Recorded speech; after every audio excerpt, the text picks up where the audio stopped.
Hi, Phil Aston here from the Now Spinning group on nowspinning.co.uk and the Facebook group and page, and also on Instagram now. I just wanted to do a quick video on an album series I'm going to do called Every Home Should Have One. And yes, it's a rock album, but to me this is a very special album, and that album is Narita by Riot.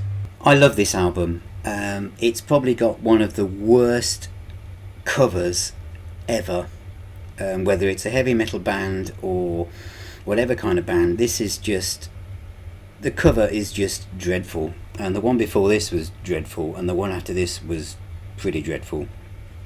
I don't know why Riot thought that this was going to be their emblem, but there you go, it was. So Narita is an airport in Japan. I think it was built on an ancient burial ground. It's protected by a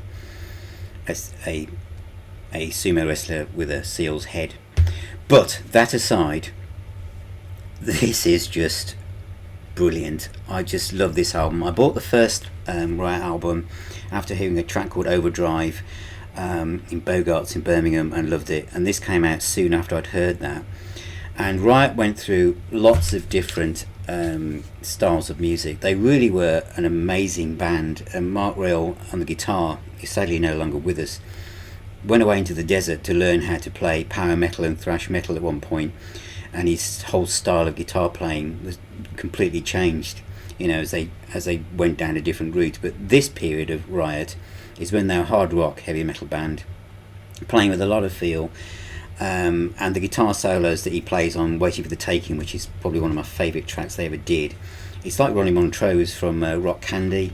It just builds and it just builds, and the ad-libs and the vocals from Guy Speranza. It's just fantastic. This is a Canadian import, so one I bought from Virgin all those years ago on the Attic label from 1979. So Van Halen had been around for a year and a bit, you know. So, and this came out, and I just thought they're fantastic.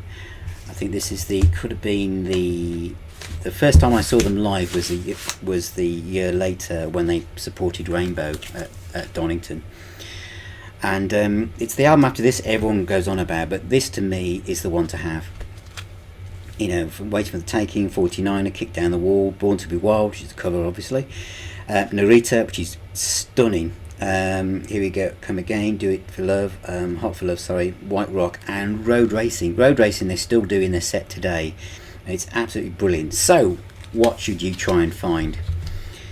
I think you need this one. This is the Rock Candy Remaster, and it sounds so exciting.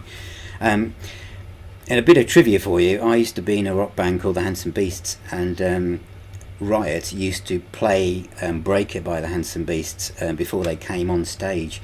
And when I found this out, I became even more of a fan. I just love the fact that they liked what I did.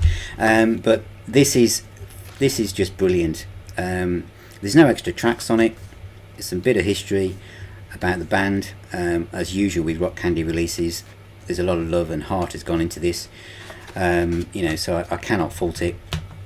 But the remastering is just immaculate. So Riot, every home should have one. If you're into hard rock, late 70s rock, American rock, then Riot, Narita, you know you need it. Thank you for watching. Thank you.